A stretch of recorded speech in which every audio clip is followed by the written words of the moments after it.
Joining us now, the Republican governor of New Hampshire, Chris Sununu. Governor, it's really good to have you. Thank you for being with us. We wish you brought Nikki Haley with you, who was at that candy store.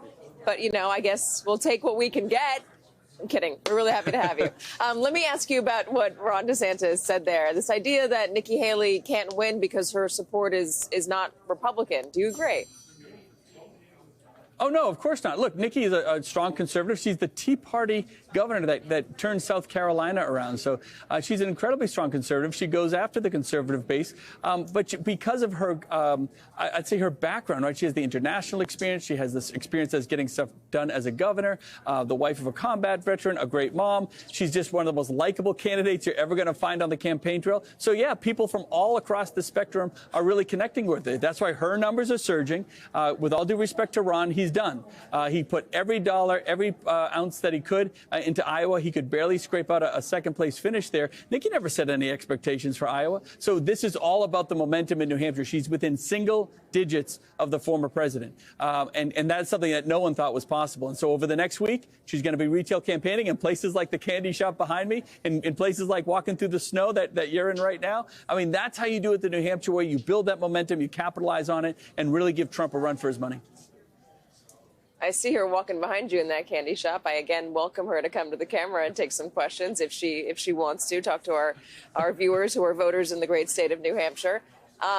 When I talk to people out here, they keep telling me her name, but they wanted to see her prove in Iowa that she can win, that she has a fighting chance. Do you think coming in third is enough to prove to New Hampshire voters? I guess what's your message to them, that they're not going to vote for her only to have her go past New Hampshire and sink in South Carolina and Nevada and the Super Tuesday states?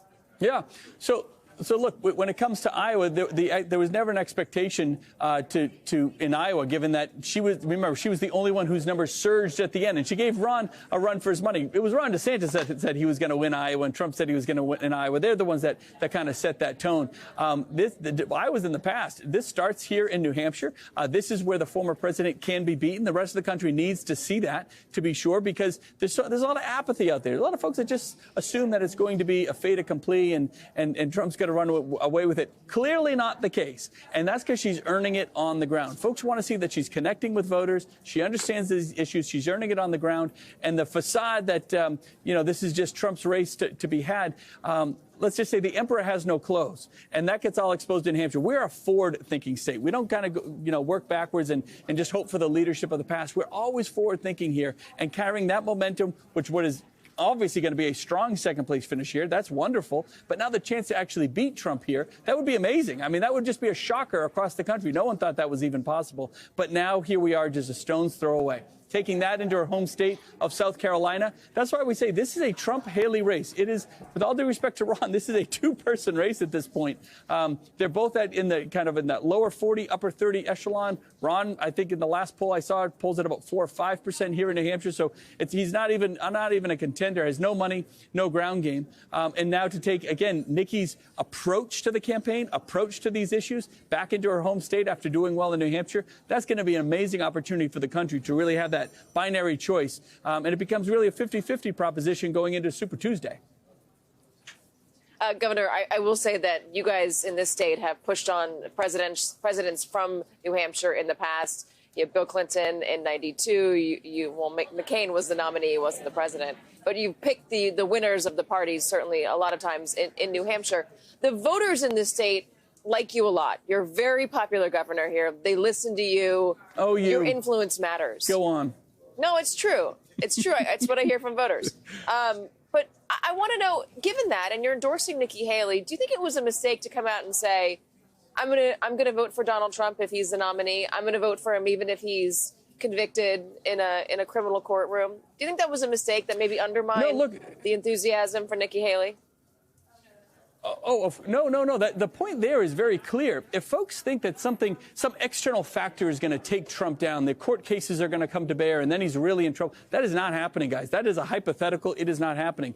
You beat Donald Trump at the ballot box. You beat Donald Trump by getting out the vote. It happens right here in New Hampshire. I want people to know, not to sit apathetically waiting for someone else to beat Donald Trump. It has to be about getting behind Nikki Haley and taking that path. And when you have a leadership like hers that can win, this is all about charging people up to get out the vote. And yes, Donald Trump would be in a nail-biter race with Joe Biden at this point, to be sure. Nikki Haley would win by 10, 15 points and win Republican seats up and down the ballot. That's why people get so excited about her here in New Hampshire. It puts the chaos and the drama behind us, but don't think for a second that something else is going to take down. If your viewers are watching and say Donald Trump's a threat to democracy, then get off the couch and go vote. Be a part of it. Do something about it. Whatever it is, don't wait for these external things to happen.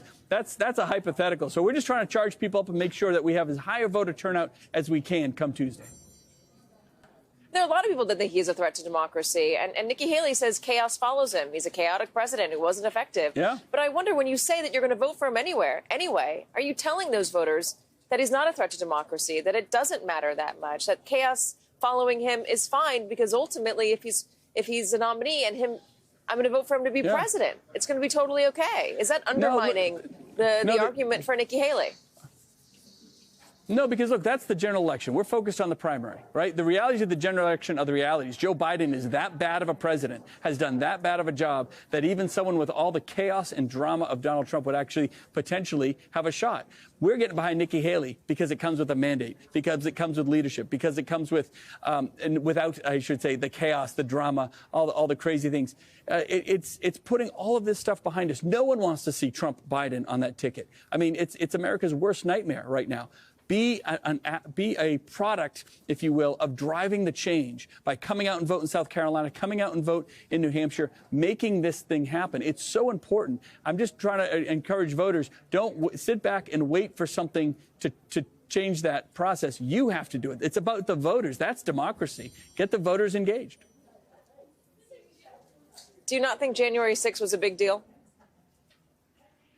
Oh, of course it was. No, absolutely. Of course it was. The election night on January 6th, but understand something. When it comes to the Republican primary, those issues do not really come to bear in the Republican primary for the voters. They just don't. They're way down on the list of priority. People want to know the border is going to be secure. They want to know that inflation is going to be taken care of. They want to know there's going to be fiscal responsibility, and they're going to treat their tax dollars with respect, which nobody in Washington has done for a long time. Those are the issues driving. January 6th and election day are not key issues on the Republican voters' mind right now. Yeah, all of those things are a big deal, and I won't argue that. I think voters are feeling it up and down this country, Republicans, Democrats, Independents, everybody, and people are worried about it. But how can you fix those things if you end up getting a president who then just refuses to leave office? And I think that going back to January 6th, which I know that you were not happy with, are you sure that if Donald Trump was elected again that he would leave at the end of his 4 years? Are you sure? Yeah, look, you're asking a lot about the guy that I'm making sure is going to lose. You're asking a lot about Donald Trump. Nobody cares about Donald Trump right now. We're all focused on Nikki Haley. This is how you get rid of Donald Trump. This is how you put this, frankly, the line of questioning and all this chaos and the drama behind us, and we talk about real things that drive the country forward, not relitigating the past. This has nothing to do with him and everything to do with the opportunity to show that he's weak. He's not willing. He's a coward. He's not willing to stand on a debate stage with Nikki Haley. He doesn't understand these issues. He made a lot of promises to the Republican base that he never fulfilled on, whether it being securing the border, building the wall, fiscal responsibility, health care reform. We voted for him because we wanted all of this stuff. We got none of it as Republicans. None of it, right? We have Social Security about to go bankrupt. People are going to lose benefits, and he's guaranteeing he won't touch it. That's a scary thing. People are coming out for Nikki Haley because she has a plan to fix it without removing anybody's benefits. That's opportunity there.